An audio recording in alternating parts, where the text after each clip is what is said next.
Hello and good day, everyone. Welcome to another episode of Magic the First Pioneers podcast. This podcast is all about the Pioneer format, and we keep our listeners up to date with what is new, interesting, and powerful in the world of Pioneer. I'm your host, Kevin Finkel, joined here with my co-host. Hey, everybody. Today, just me, Ryan, the cardboard samurai out of the Tokyo area of Japan. We don't have Ashiok. It feels kind of lonely here without him. Well, you can welcome our special guest, Elish Norn. Yeah. No.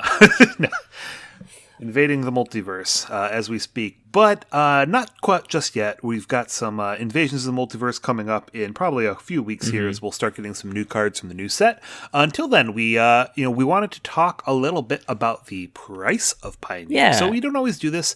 We sometimes try and stay more on the competitive side of things, but we always like to talk about what's going to be best for our players, and sometimes that's thinking about your wallet in Pioneer because it's an expensive hobby that we enjoy here, and it would help if sometimes there were ways to make it cheaper. Yeah, so for our listeners out there, Kevin actually approached me with doing a budget episode this week. I'm like, well, we've done like all the budget decks that you can. I think we've done like, 7, 8, 10 budget decks over the course of 160 episodes here.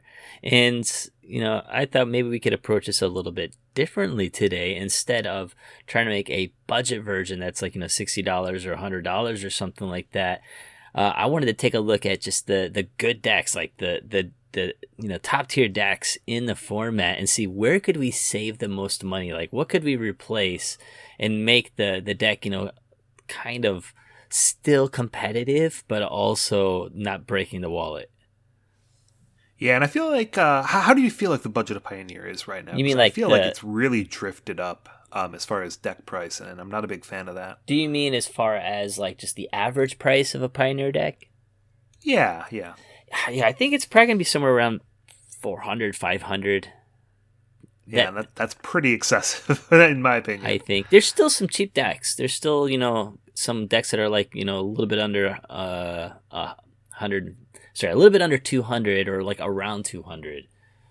Yeah. So you do have a wider variety of decks, but there's definitely a wider spectrum now. Before, it's like, wow, you can make this for, 100, 200, 300. Now it's more like 300, 400, 500.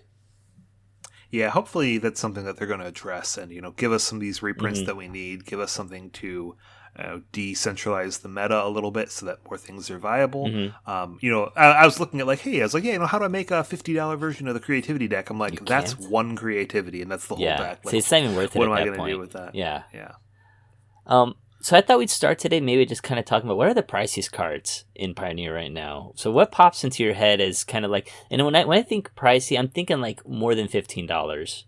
Some it's like $20, $30, $40. What do you pulling it out of your head, what do you think are the priciest cards right now? Well, I just want to reiterate one more thing is what my focus for this episode is going to be, is that we are still like a very competitive players. We're competitive focused podcast for the most part. Sometimes we're not, but in general, we're trying to give suggestions on if we're like, hey, replace this very expensive card. What's the best thing you can do that's not going to hurt your chances, competitive ability for the most part? Yeah. So we're trying to give you the most bang for your buck. We're not just trying to be like, hey, like this card's expensive. It's the only thing you need. Like, there's no replacement for it, but don't play it. Don't play a $40 card. No, we're trying to be like, hey, this is a $2 card that can replace it that without losing as much power. Or hey, maybe you need to go with this $9 card to replace it, even if it's something like these that. are like alternatives that you could play with until you have the money to get that $30 to $40, $50 card. So it does take a while. I know a lot of people can't float that kind of budget whenever a new set comes out. Yeah.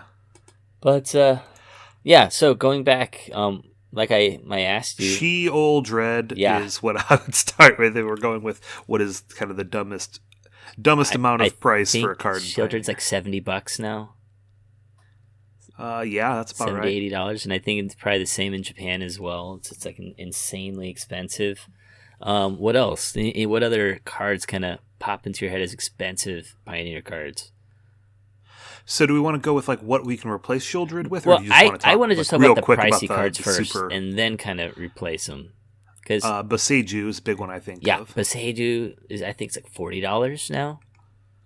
Almost 40. Check. That's about right. Yeah, about that. Yeah. Over 40. I mean, we could say some of the new cards from the new deck or the new set are kind of pricey too. I don't know. Is this because they're still a new set and there's just not a lot of them being played? Like El Snor is still like what, $32, $33, I think. Yeah, I mean, I'd blame EDH there. Yeah. I mean, some other big ones, I think the cards that are currently in the format that, I don't know, they could go down in the future. Like, what do you think about Portal to Phyrexia? That's like that's more than 20. Is that mainly because of Pioneer, or is that just because it's in, the standard format right now and maybe that'll go down after rotation? Yeah, I think standard, but also EDH, so it won't go down too much being a mythic. I feel like Fable the Mirror Yeah. For as how much is that going for now? Many decks as it's $25 still. For as many decks as it's in, I feel like that's a big thing driving up the cost of a lot of decks. I think that's I mean, when we get to it, I think that might not be too hard to replace. We could probably find some other cards for that. A couple other things. I think if we're talking about stuff that's in standard right now, that could possibly be pushing up the price. Ledger Shredder is still like $18-$20, I think, as well. Oh wow! Okay. That's something that sees some play in Pioneer. Yeah. What else? What other? Mehook got banned in Standard, but it's still like $40, I think. It doesn't see so much play in Pioneer, but it's still, I would say, is a Pioneer card, maybe even a Pioneer staple. For $42. Yeah. Wow. Liliana Vale's not bad. I mean, she's still a little expensive, but way cheaper than she was before. I think she's like around $20 now. Maybe a little bit less than that. I think that covers most of the cards that are currently in Standard. So maybe we can take a quick look at, non-standard. These are like more Pioneer cards. Nykthos is like $40 now. That's a big surprise to me. Yeah, that one's really rough. What other ones can you think of? Let's see what else. I'm looking at Resplendent Angel. I always hear people talking about that. Oh, yeah. I think that's like a good $42, $40 or something like that. Like somewhere around there. I made a list. If you want me to just go through the list. Yeah. Start. You keep going. Mox Amber is like $25. It went up to like $40 at one point, I think, but now it's like about $25. It's not bad. Maybe get the reprints in the, what was it? The Brothers War special packs. The art. Yeah, that helped a little bit. And Shadow Spear still like $20. I'm guessing that's EDH or whatever. Spire. Yeah, well, that's modern and legacy and everything. Oh, yep. Wandering Emperor is still up there. How much is she going for? 20 something. Yeah. Okay. Spire Bluff Canal still like $20. Yeah, that's obnoxious. That's always the thing I complain about most. When it's like, hey, you can't play the format because the lands are too expensive. Yeah. While World-Inspired Worm and Indomitable Creativity both went up, I think Creativity is in like a $30+ card. World-Inspired Worm, I looked at that today and it's like $22, $23. It's harder to get. I think one printing, mythic rare. So even though you only need one, people are playing that deck. Karn the Great Creator is still kind of demanding a premium. I think he's like $17, $18 for one of those. Mana Confluence is like almost $30 still, I think. Didn't that get a reprint, or was I thinking something else? It might have, but it's still definitely up there. Yeah, I feel like it went down in price more because it was slightly replaced. Like it's less necessary in like aggro lists now. Chain Veil's another one. If I'm looking at Nykthos Ramp, this one of their sideboard cards. How much is that going for? $32. Wow. Dang, yeah, that's more expensive than I thought it was going to be. Urborg, I don't know if it's super necessary, but it does see a lot of play in black decks and Pioneer. That's like a $40 card now, and that's had a bunch of printings. I think it not that many. Wasn't it like in Legacy Masters or something? And I think the one you're thinking of is Cabal Coffers just got a reprint, and that went way down in price. Okay. But Urborg didn't, so it almost drove it up I see. as like people demanding it for EDH and things. Teferi, Hero Dominaria, I think it's like $30 card, $30, $35 or something like that, somewhere up there. I don't think it's as much as Wandering Emperor Really? is, but it's probably about the same. It's about the same, like, 20 something. I know Teferi. Oh, maybe it is more like 30. Yeah, Teferi. I mean, yeah, I was looking online. Like $30 is still kind of pricey. In Japan, I think it's like 40, 50. It's just so much more expensive. So much harder to get over here. I would also say a lot of the Shocklands are like in that kind of like $15 to $20 range as well. Some maybe even a little bit more than that. I think $20 on average. Those are the mana bases are going to be super pricey. I feel like we need to get into some good news here. Yes, You're making me be like, all right, let's get out of this game. I don't want to play anymore. I think that pretty much covers all the pricey cards. So now, looking at these cards and looking at the decks that they're in, what could we replace these with? And I thought we could just take a quick look at some deck lists. That I like going by deck list. I think that's a good way to be like, hey, what are the places where should we start with the big Rakdos? Rakdos. Like probably one of the most expensive decks of the format. So Rakdos, I think it's like what $600, $700, maybe even more than that now. Yeah, I've seen lists that are more than that. Definitely. A lot of the money, $750. Like you said, is Shield Red. I think the Blood Crypts as well are kind of pricey. That's like almost $80 of the price. Shield Reds, I think, are like 200. Like this deck I'm looking at. 225, yeah. There's it's a three third of the Shield price Reds, of the deck. 225. And then, I don't know, what else is there? Thoughtseize are kind of expensive and not so bad. And the Fables. Yeah, I remember when Thoughtseize being $15 was like, this deck's expensive because Thoughtseize is $15. That was half the price of the deck is the $60 for Thoughtseize, and now that's like, oh yeah, those aren't bad. So those barely make our list. So we got the Blood Crypts, maybe we could do that, but Shield Reds I think would have to go. Fable would have to go. And then the side, I think we can usually, like I said, black decks play Urborg. You don't need it. It's great. It will, help even out your mana. I don't think it's absolutely necessary to spend that $40 to get one if you don't have it. I think you can cut 40 off right there. Especially in this list, I don't think it's 100% necessary. Where I thought it was always very necessary was when we had the mono black aggro lists and they were playing, 3 to 4 Castle Lockwane, which this list I'm looking at, this is Shoto Yasuka's from the Pro Tour, doesn't have any Castle Lockwane in it. He has the Mutavaults, though. Yeah, so it helps with the Mutavaults, but that, back when we had mono black, that was playing like 4 Mutavault and 4 Castle Lockwane, so you really, really, really needed your colored lands to be swamps and your colorless lands to be able to attack for black mana. Here, if you replace this with a swamp, you would see very little difference. Okay, so it's like $40 down again. Like we're looking at a $700 deck. That's like $40 less. Fables. So Fables, it looks like that's almost $100 of the price. What would you replace Fables with in this type of deck?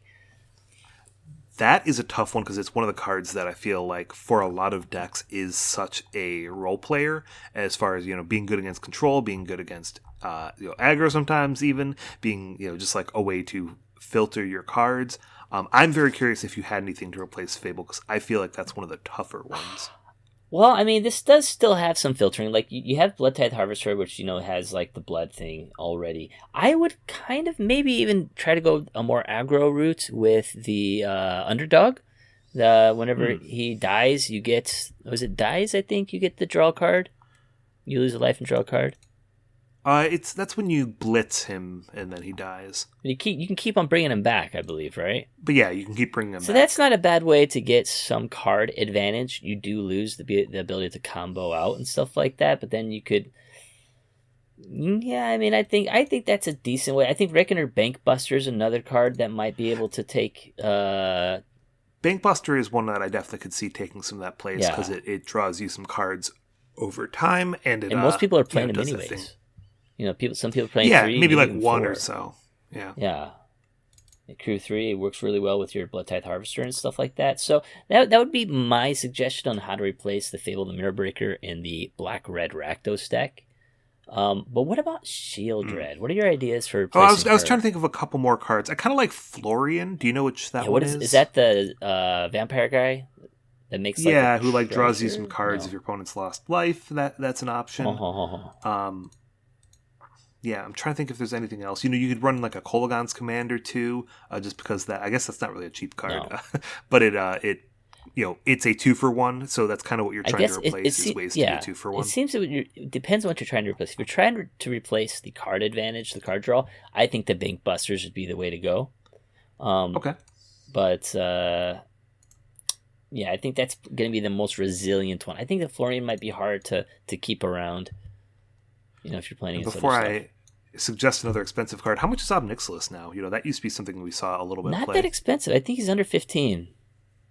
Okay, that's an option if you've got one or two. It'll fit into that 3-drop roll and could possibly do some things. It doesn't really draw you cards, but it does put pressure. I mean, I don't know. Could we say Shieldred or not Shieldred? Sorry, could we say that Ob Nixilis is a good, how can I say, replacement for Shieldred? Because if you do sacrifice something, you're getting life and dealing damage to them at the same time. Well, I guess it's possible to deal damage to them if they choose to take the damage.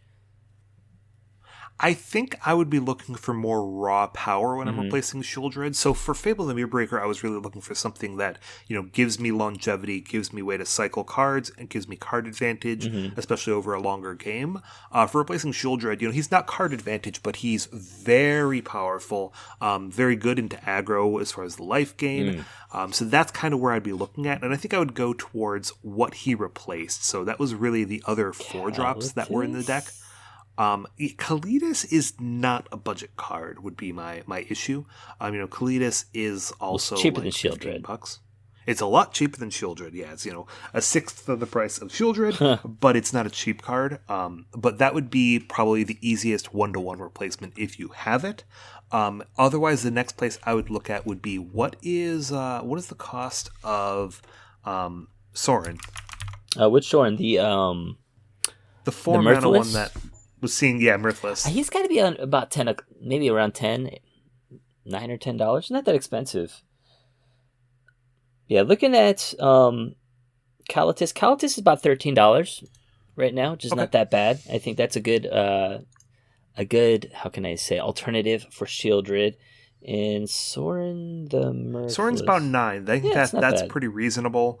I think that Invoke Despair is another way you could go as far as a kind of a raw power card. It draws you cards. The top end of the deck. That might be something that you could maybe take over instead of what's what I'm looking for? You think Liliana? Well, not Liliana. Well, I mean, it's not bad for Liliana either, but I was gonna also say Fable because it draws you cards, right? Maybe, yeah. That's fair. Yeah, you could also replace Fable for that. Fable or Liliana. And Liliana was the next card I think we should probably talk about. If we do end up playing like the Sorin instead of that, we could maybe drop the Liliana as well for, like you said, Invoke Despair or something like that. Do you have anything else? Like, let's go under $1. Do you have anything else like top end of... What would you suggest? What are some suggestions that you got? For which cards? Or just like in general? I was mostly saying for Shieldred, but if you've got anything that's, kind of that high end. I mean, I probably, like I said, I'm not trying to go super budget for this topic. I'm trying to think of what's a good card that's not going to, like, absolutely break your bank.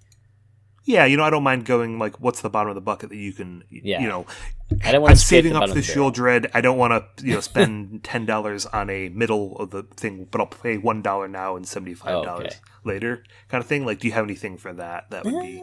I mean, not really. I mean, do you have any ideas for something that cheap?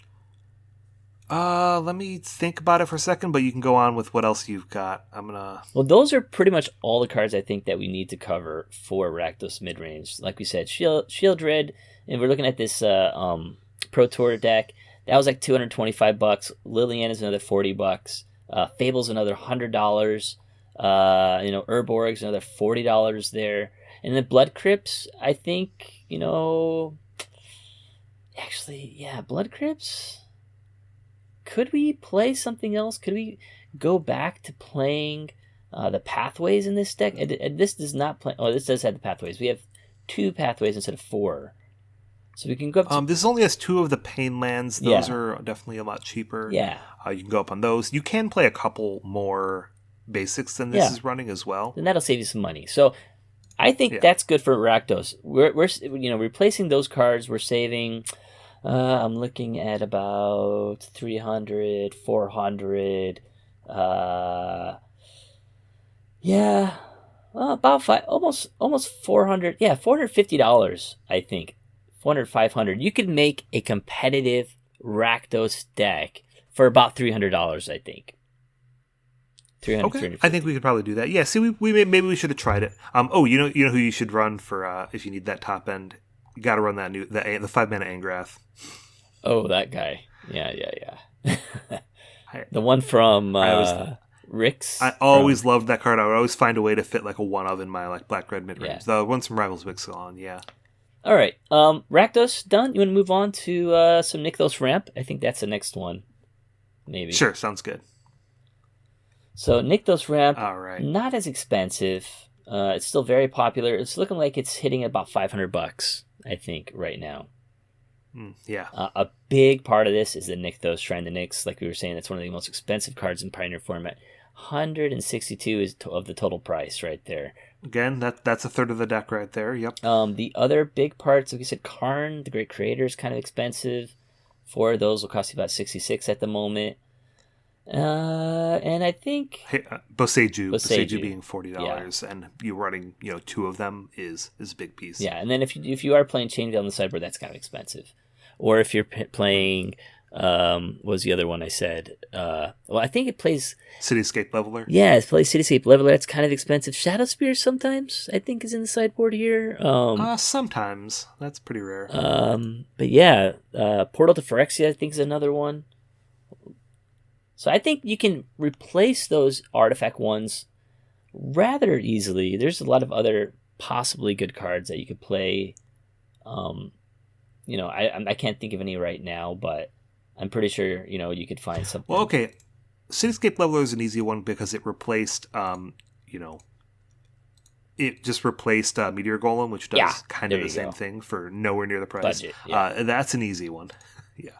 I think Chain Veil you can do without because it's not, it helps the combo plan, but you can do the combo without it, especially if you're running with full Nykthoses.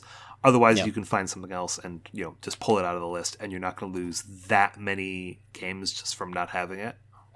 So I guess it comes down. I think Nykthos is going to be hard to replace. I think you're going to have to bite the bullet to buy those. But what would you do to replace Boseijus? If we were replacing Nykthos, we would be cutting a fair amount of it. Like, we would be very much changing the deck to being like a more aggro list, and that's not what we're aiming for here. So how would you save money with the Boseiju? That's the big question. That's $80 right there. I think cutting one of them is a big thing, and then cutting the second one is another big thing.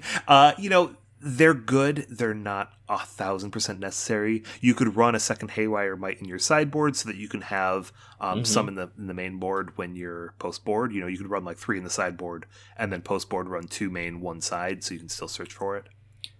So here's another question here. So like we said, Karn's pretty pricey. 4 of them will cost you about 66, maybe $70 or so. Could we change this deck around? Could we just drop them and go back the Vivian route, Arkbar Ranger, and just kind of switch out the sideboard for like more of the creature-based one? The one that was... Yeah, I think there's a lot you would have to change in order to do that. I don't suggest that. Like, I think that's a much worse deck right now. Also, keep in mind, I always like to tell people... I see it a lot where people will be running Vivian and running like 15 search targets in their sideboard. Like right now, this is 15 cards you can find with Karn. With Karn, you're using his -2, 95% of the time. With Vivian, you're using it 1% of the time or so. So you need usually 2 cards for Vivian in the sideboard. You need your Ulamog, and you need like one more thing, and that's about it. You don't want a 15-card sideboard for Vivian. Just keep that in mind. Okay.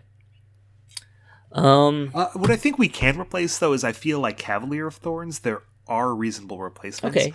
And I'm trying to remember what they are because, if you're replacing all 4 of them.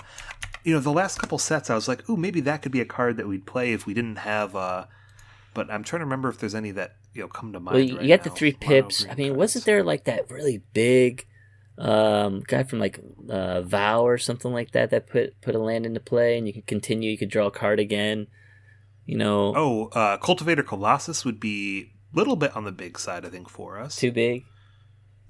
Maybe. Like 7 mana, I think, instead of 5 mana. I mean, you're not going to ramp into it as often.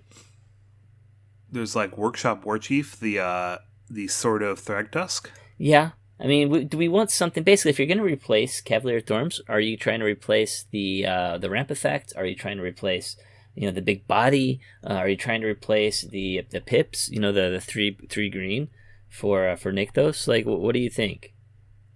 Yeah, I think you want a blocker and you want something that can get you some value. Mm-hmm. So maybe I think if you've got them, what is the 6/6 trample vigilance reach? Oh, that draws a card. Algaroth, Elder Gargaroth. Yeah, Elder Yeah, Gargaroth is a reasonable spot if you've got them. That's still kind of expensive. I think those are like what, $15. Yeah, those aren't much cheaper. I was saying if you've got them. Otherwise, I wouldn't. Yeah. So yeah, you wouldn't drop Karn. So realistically, how are we going to save money? I mean, other than the Boseiju and like the Chain Veil, that saves you about $100. What are you looking to pay realistically for Mono Green Devotion if you're not going to cut the Nykthos and Karns? Cavalier of Thorns, maybe we can drop that too. So is that about $150 you could save? Yeah, that's about all we've given you. 350 is the budget Mono Green version. I don't like that. So let me see if we can do any more deep cuts. We're saying we can't. You could cut a Nykthos. I think that's reasonable. Mm-hmm. If I were trying to make this under that's like $40. Yeah, and getting down to 3 copies is not going to be the biggest loss for you. Could you cut a Karn? Could you go 1 Karn down and 1 Cavalier down? I think you could still find a replacement for the Cavaliers that's going to be cheaper. I think you could cut a Karn. You could cut Oath of Nissa. There's possibilities that you could replace that. It's not too expensive though, but that's actually really good because we're looking at another 15, like 20. That's like another $60 that we'd cut there. So that's 140. That's almost $200. Just those small cuts like that, it's still somewhat competitive, and it takes a deck from $500 to about $300. Okay. So I think that's definitely $300 for a 85%, 85% optimal, Mono Green Devotion deck. I think it's definitely worth it. I would pay $300. Can I pick the next one? Yeah. You want to do the next one? What deck you want to talk about next? Can we talk about creativity? Just because originally when I was like, ooh, I want to make a budget deck. How do I make a budget creativity? And then I went like, what the heck? Okay, so Reed Duke's deck. You want to talk about that one? Perfect. Yeah, Reed Duke's Pro Tour deck. Where's the money here? $600 creativity deck. Yes. Creativities, like we said, are going for about $30 a piece now. So that's like more than that, I think. 40 bucks. Yeah, so those are going. So that's like $125. It looks like right now.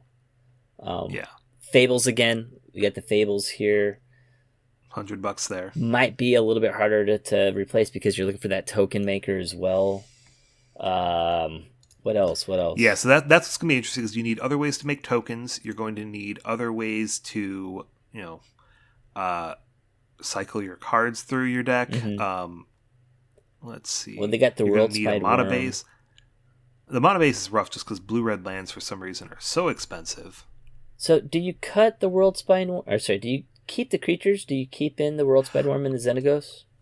I don't mind if you wanted to try the other creature base that you could do is we used to see Sage of the Hours plus the Locust God. Mm-hmm. So let me quick, type in those and see what they are cost-wise. Otherwise, so the other big cards, I think, Steam Vents, that's like $70 of the deck. I think we can easily, like Spire Bluff Canal's also there. It's like another $60. He's only playing 2 Siobhan Reef. You could definitely go for more pain if you wanted to. You could do 2 more Siobhan. There's like another Stormcraft Coast. Those are also kind of expensive. I mean, you could also play Sulphur Falls. If you really... I will also mention that this version has a more expensive mana base because it's trying to support Mutavault, which in itself is a $10 card. Yeah, if you wanted to go back and look at some of the older ones that were a little bit less expensive, they weren't running the Mutavaults, and because of that, they had slightly less demanding mana. So let's drop Mutavaults. That's like $20 right there. We could cut maybe 1 or 2 Steam Vents, or maybe 1 Steam Vent. Just play a couple more like Painlands or something like that. That'll save us another, I don't know, $20 or so. And I was going to say, if you are trying to cut Mutavault and still have that same effect, you can run some amount of, Treasure? What's the artifact land that's not indestructible? Treasure Field or something Treasure like Vaults that. or something? Treasure Vault, yeah. Yeah. If you run a couple of those can still be hit with your creativity as a nice way to, have something free and play to hit with it without it being, a $10 card that requires a much more expensive mana base to support it. But yeah, so Sage of the Falls is what I was saying. I don't know if you guys have seen this combo instead. Instead of the it's Xenagos Worldspine. 10 cents card, and then Locust God is like $5. Yeah. And that also will be an infinite combo. It's a little bit easier to interrupt, and it's a little bit worse playing it. If you can sometimes win the game just by playing Xenagos and kind of winning with random like creature lands and things. That is an amazing a little way to bit save harder money, to do that. Yeah, that's definitely a big way to save like $45 or $35 or so. That's like $35 right there. Now I have a question. In Download Creativity, we want to search for stuff to find our piece of the combo. We want to cast it for 5 so we can get 2 targets. We only have 2 targets in there. Can we replace this by, I don't know, like I was thinking, can we just make this a Transmogrify deck or a Luca That would be deck? the other thing I would consider is whether or not you can just play a Transmogrify version and make that work. I mean, that would save you a lot of money right there. It would. You can keep the rest of the stuff. You still have the combo win, if you have one of those things that you can play. Might be a little rough. But land base and stuff like that, that would save you 100 170 right there. That's like $200 right off that. If we fix around the lands a little bit, get rid of those things and drop that. Yeah, it definitely have to be on a real budget version because you wouldn't want to be completely out of it. Yeah, but I mean, you could again, if you have creativities, you get creativities. You don't have them, you can try something else just to get a feel for the deck if you want to. I think. How about Shark Typhoon? How do we replace that? We haven't really talked about where we're getting our tokens if we're not doing Fable and Shark Fable Typhoon, and Shark, right? Yeah. I think we come upon some goblins is like a really, really cheap version that just, instant speed makes 2 goblins for you. You could do that. I think we could also just kind of go for the full all-in treasure route, just stuff that makes treasure tokens. You have Big Score, I think, creates treasure tokens. You have Big Score, but you've got the one that's identical to Big Score, but it's 2 red, 2 colorless instead. Mm-hmm. So something like that. I think would be an easier way. I mean, easier way, but one way to kind of go about it. You need 5 though. Plus sideboard, there they have more Shark Typhoons, so that's Shark Typhoons are going for about $12 now. It looks like.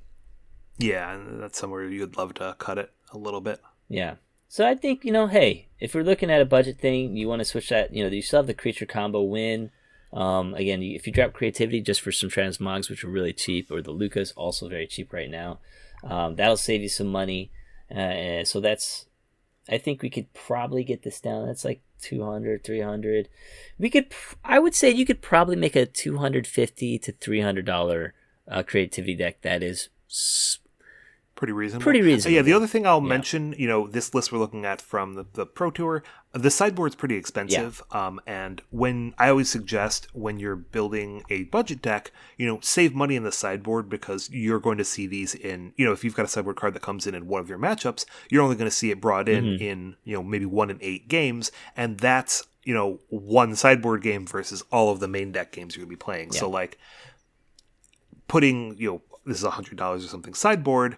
If you cut money out of there, that's going to affect your win chances less than cutting an expensive card for the main deck. Mm-hmm. Okay. Anything else you want to talk about for Indomitable Creativity, or do you think that sounds reasonable? No, maybe I'll do some more time thinking about cheap ways to get artifacts.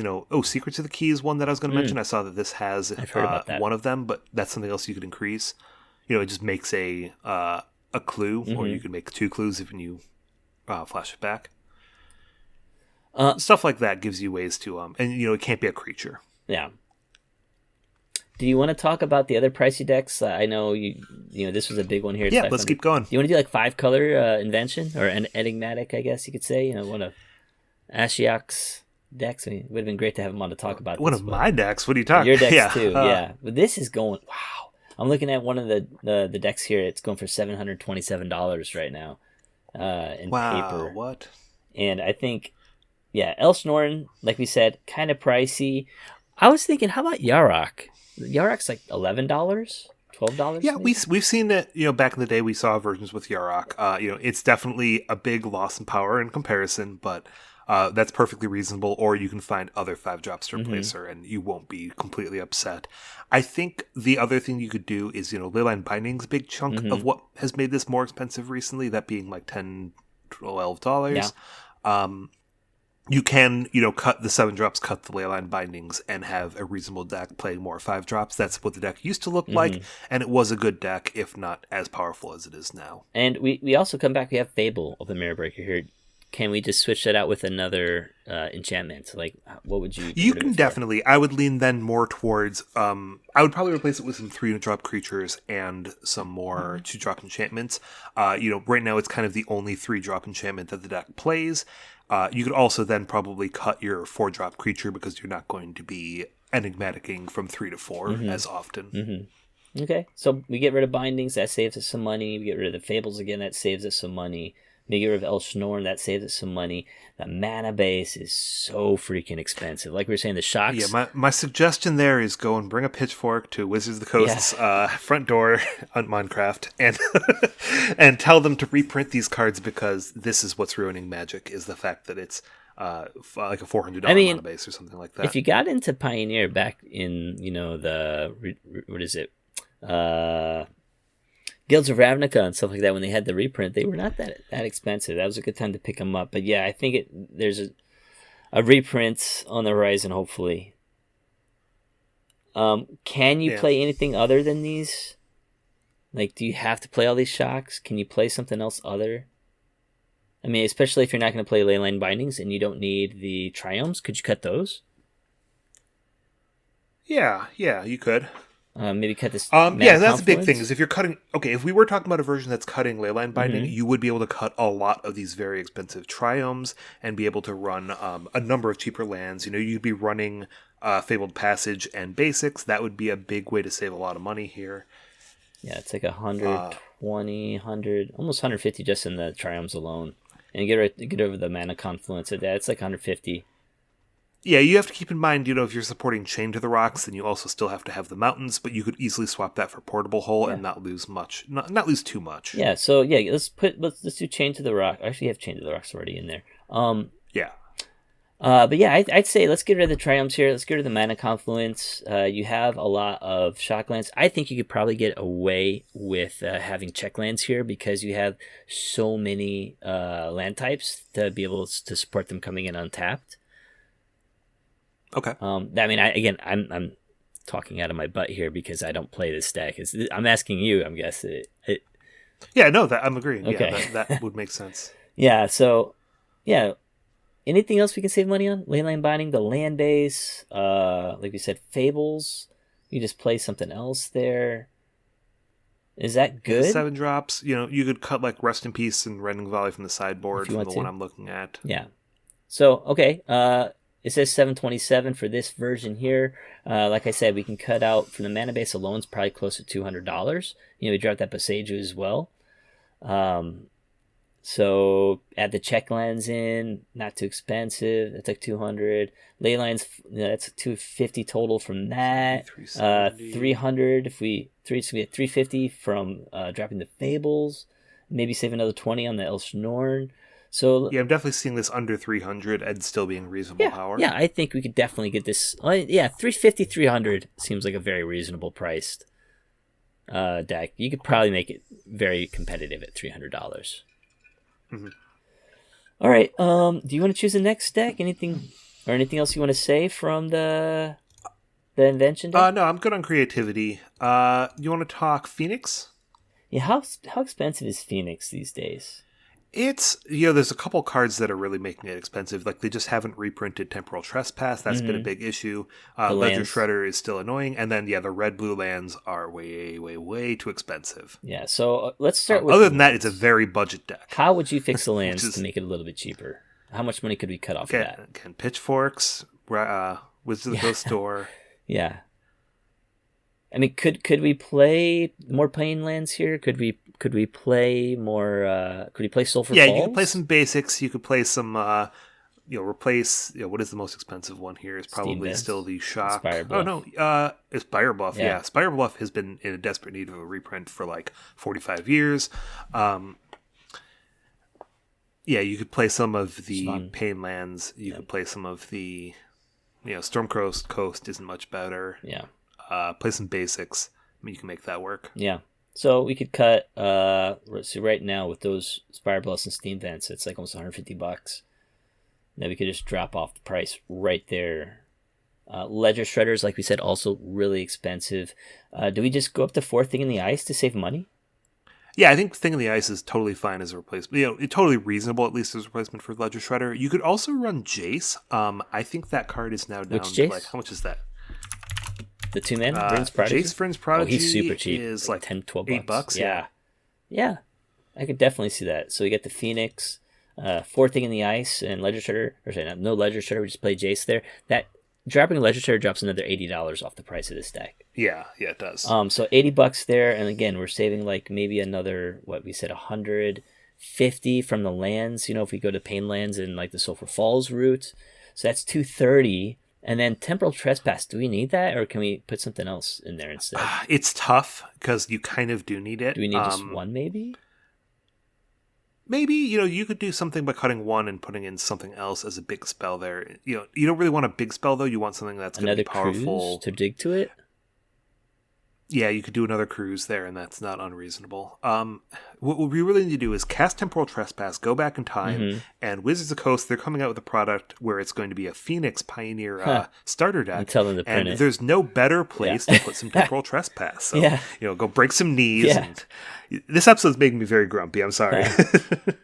But this maybe it's too early in the morning. This sounds really good, though. I mean, I think we saved, like I said, about $220 off this price. We got this deck list we're looking at is about $416. I think you can make a very competitive Phoenix deck for about $200, or maybe even a little bit less.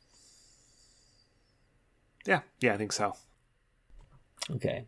You want to move on to another deck? See how we can save people money? Let's go on to another deck. So let's go to Mono White, if that's okay. So this Humans is already kind of budget, though.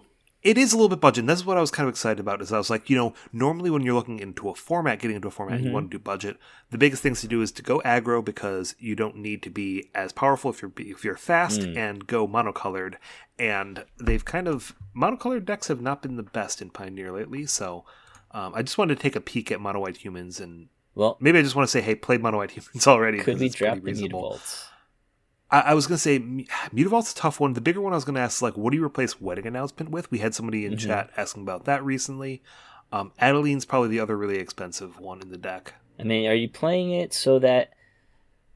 Are you playing Wedding Announcement for the extra bodies to draw the cards for the You're playing benefit? it into red-black is what you're trying to do for the most part, is where, it's a mid-range card in many ways. It gives you more bodies that they have to answer, and it gives you card advantage. Well, wasn't there like Icon of Ancestry that gives everybody +1/+1 and you pay 3 to look for a card that has like a land type? That sounds pretty reasonable. And I think that's pretty cheap. It's a little bit pricier than it was. It used to be like super cheap, but I think it's like, I don't know, $4 maybe? It was in the Warhammer decks. It's like $150. Oh, nice. So yeah, I think that would be a good replacement for that. Save $40 right there. I don't think you need the Sword of Forge and Frontier in here. That's just kind of a new thing they added in here. Especially in the sideboard, Yeah, so this deck. So you can definitely play something else. So that's like that's like $80 right there that you could save from that. What about the Adelines? The Adelines are kind of pricey right now. Do you keep those in there? Yeah, they're I think it's reasonable to keep them in there just because they're so powerful. I could see going down to 3 because she is legendary, but I wouldn't go any lower than that. It's just such a powerful card. Hopeful Initiate. Hopeful Initiate. Yeah, I was going to say, it's a $5 card, but it's not that much better than the other one-drop options. You could play something like a Thraben Inspector for 10 cents and be fairly happy with yourself. Yeah, something like that. They save money. So, so we're cutting out those 2 big sideboard cards right there. Maybe dropping an Adeline. Yeah, without cutting much power at all, you could definitely drop $100 off this deck, $100. make it 100. 100, 150 tops, I would say. I wouldn't even say you really need the Skrelv. They weren't in there before. You could play something else instead. Like you said, just go up to 4 Dauntless Bodyguard if you want the protection. Yeah. Yeah. So that'll save you about, like you said, get you about $100. Okay. My turn. Let me do a couple more of these. Something that's a little expensive. I want to see what we can do with angels. Like we said, Resplendent Angel, super expensive at $42 a piece. That's a huge part of the deck.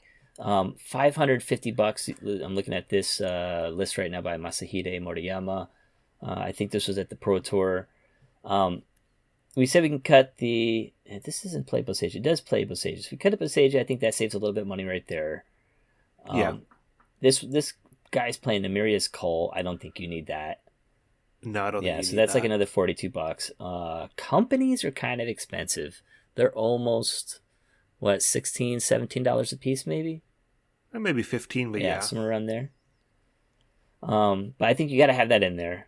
Reconstruction is not that expensive. Resplendent Angel, again, that's the big part. We don't also. I think also this deck's playing the Nykthos. You don't need a Nykthos. You can play it in there. It's kind of neat, but I don't think it's necessary. So drop the Nykthos. Drop the Boseiju. That's $80 right there. Temple Garden's a little bit pricey, but I'm trying to think. Can you get away with something else? Do you need the Temple Gardens in here? You could probably get away with something else here. So, keep in mind, this is also a version that's running the elves. I don't know if you prefer those versus ones I don't like aren't. the elves. Yeah. I do like the elves, but just, pointing out that you need less green, you could run something like one of the lands that taps for angels or clerics if you were doing that. Okay. Just depending on what you've got. But I think that this, I like the version with elves, so I don't mind, run the Temple Gardens. You need that untapped turn 1. Yeah, so this one, like you said, playing 6 elves, I usually just drop all that stuff. I had 4 Skyclave Apparition in here. I'd have 4 Youthful Valkyrie in here, probably, which is also kind of pricey. They're like $10 a piece almost. But yeah, what do we do for Resplendent Angel? How can we get rid of that? That's 4 of these cost $171 out of this $550. So I've got some very cheap replacements, but not a great replacement. I would say like Angel Vitality is something the deck has run before. That's not unreasonable. Gains 1 life, and it's the 3 mana. Oh, that one's actually probably better. Probably that one's better. I was thinking of the 3 mana 2/2 that becomes a 4/4 if you have 25 or more life, and if you gain life, you gain 1 more instead. So, how would you feel about playing the book of what do you call them? The Angel book?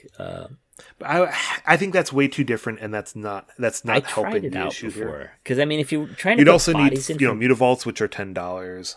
If you're trying to put bodies into play, because that's one of the great things about Resplendent Angel is you get the bodies every time you gain life. It's easier to put the bodies into play, harder to get rid of. It is a little bit slower. It is not a body, which is also kind of a problem. But you can go to 2 of those. I think that would save you a lot of money. So was it Book of Deeds or something?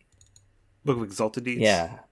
That's got to be like, what, $7, $4 maybe? It's going to be pretty cheap. So I'd have to check on it. Yeah, that would be my suggestion. Like, put 2 of those in there instead of the Resplendent Angel. You could still get hit. You can still hit those with Kyla's Reconstruction, not Collected Company, sadly. Mm-hmm. Anything else? Any other ways we could save money? I think you could run Realmwalker as another replacement for I've played that putting before. Additional bodies into play. That's a reasonable way to go. I think another thing you could do if you really wanted to is Sarah Paragon is a pretty good angel that buys back most of the important cards. Mm-hmm. If I were to put that in, I would say that could be a replacement for Collected Company if you really wanted to. Yeah, I could see that. You still keep on Kyla's. You could do that, run Kyla's and Sarah Paragon and run it mono white, and that would completely, that would make the deck much, much cheaper as a deck. Okay. Yeah. So how much would that save us then? So like I said, this deck right here is $540 because it's kept playing all that funky stuff like Amiria's Call. We don't need that. We don't need any of the green mana. Then we just go mono white. I don't know. You probably take out the Nykthos too. We probably don't need that. So it's $50. $100 it's like $125 just on the mana base. I think we'd save, and then like Miria's Call, that's like we said another $40. So that's $160, $170. Getting rid of the Collected Company, would it be like another $50-$60? That's $200. Resplendent Angels, like I said, if we cut that for like the Book of Exalted Deeds, like you said, drop that stuff. Something. That's another $171. So that's like $300. I think we could save off that. I think you can make you could get under 200 easy. 200, 250. I think you could definitely make a very respectable Angels deck. You can cut that price in half. Yeah, definitely. Okay. You want to choose the next one? I mean, do you still have some energy? Let's talk about Azorius Control. Yeah, I could do a couple more. Maybe, of these. Dimir Control as well. Yeah. What I like to say is I'm going to say don't do it. Don't change anything. You know, I've made this rant before. Is that I don't like playing budget versions of control decks. If you're looking to play a budget deck in a format, control is not where you want to go because one, your cards are already not the highest power, so you kind of need the good ones to be very good. You know, just because you're trying to play a long game, you're also going to see most of the cards in your deck in every game. You know, because you're just a deck that like draws most of its deck, you're looking through a lot of cards, you're doing a lot of filtering, you're going to see most of the cards. So if you have one weak replacement for a powerful card, you're going to see it in a lot more of your games than you would with an aggro deck that's going to see, you know, a third of their deck tops. So for that reason, I always feel like control decks, when they're a less powerful version than the optimized version, you really, really feel the impact. If you were to try and make some cheap cuts, I would look at the sideboard so that you're not spending much in the sideboard, which are becoming in fewer games. Burmaz. Yeah, this one has Burmaz. I think that there are other options you can run Rest as like a 3-drop creature. Yeah, certainly. I wouldn't be playing like the expensive sideboard Planeswalkers if you can afford it. And then I think you could make a couple cuts in your mana base and not lose too many How would you do that? Play points. I could see replacing, you can lower some of your dual lands into basics. You can change out like, you could drop an Otawara and put in something like a, another Field of the Ruin, something like that. What about the one that scries? Sure, yeah, like a castle. That would be fine. That would be a budget choice for that. Any other big places? So yeah, we save a little bit of money. We get rid of the Hallowed Fountains. Maybe we could do that. Sure. We can play more. But I'm saying like try not to cut your Wandering Emperors, your Teferis. Yeah. I would rather go for another deck that is better at playing as a budget version rather than trying to play this archetype if that's what you're if you're thinking on a budget. So this sideboard's playing like Burmaz and Recipe, so that's like $50 from the sideboard there, another $50 for the lands there. That's $100. Yeah, so you could probably drop $100 out of this and still be playing a perfectly reasonable version. I wouldn't try and make a $150 control deck, so it would just be $300 struggling. Is respectable, you think? It's playable if you $250 to Yeah, $300? very much so. Is what you can expect to pay for a decent control deck. I would say for a good control deck, but yeah.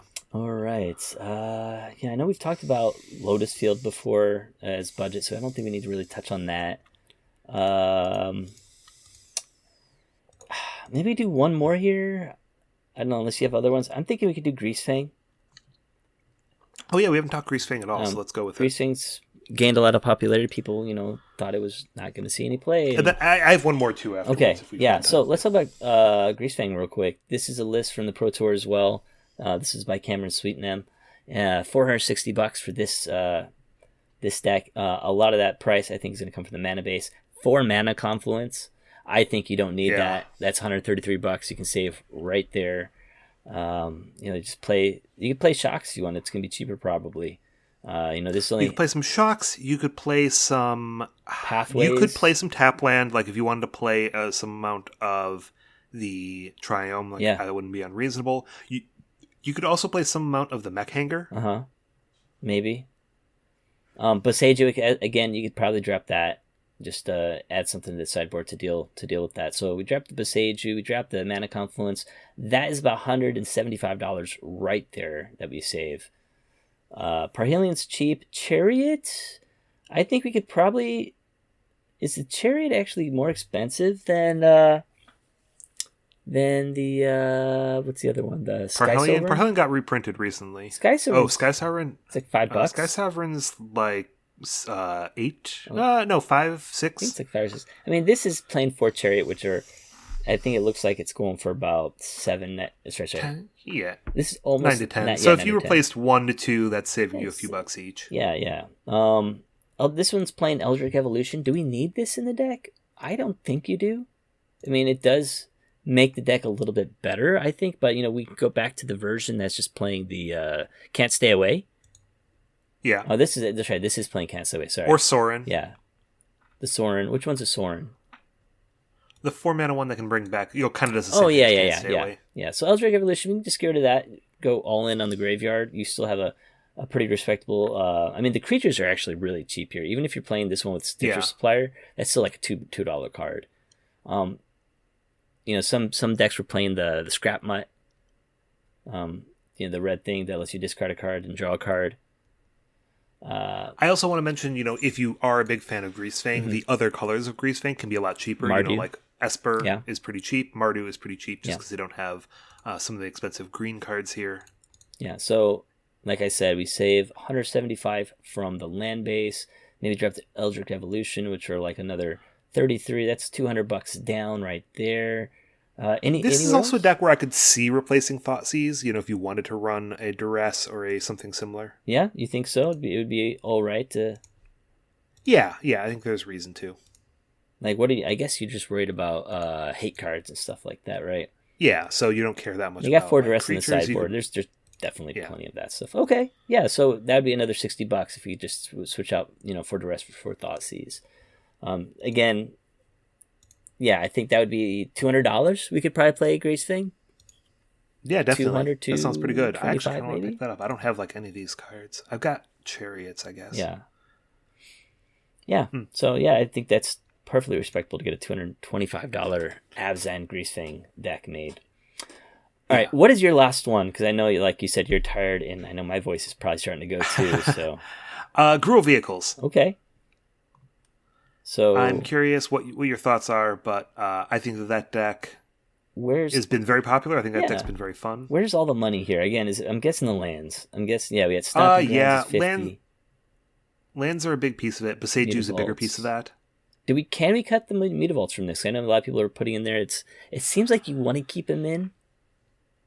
Yeah, I think you want some of them. I don't know if I'd want to be cutting them entirely. You could run like another Sekenzin. You could run like another. Den of the Bugbear is still. What is Den of the Bugbear in paper? It's pretty cheap in paper, right? In Japan, it's like 15.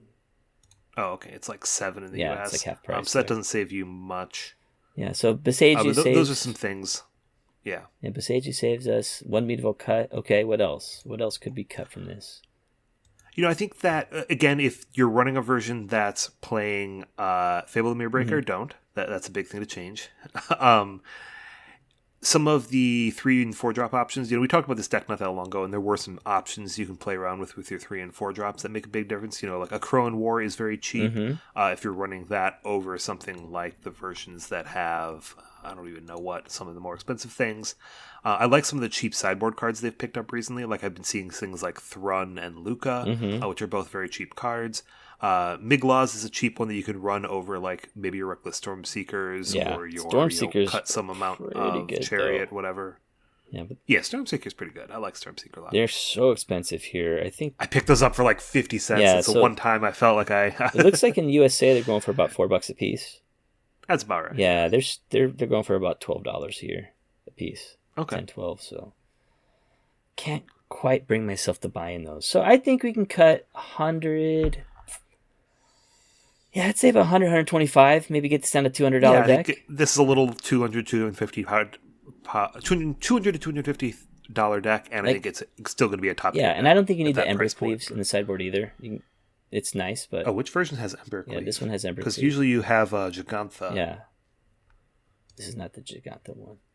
Yeah. Oh, okay. So I'm glad we did this topic. Like I said, it's fun to make those budget decks from time to time, but I think it's just getting harder and harder as prices go up. And I think, as players, as people that are trying to get into Pioneer and they're trying to be competitive, and they don't want to spend a whole bunch of money and then kind of get screwed, with like or have to hold on to this like really expensive card that they're not going to be playing with. I think this is a good way for people to get a feel for the format.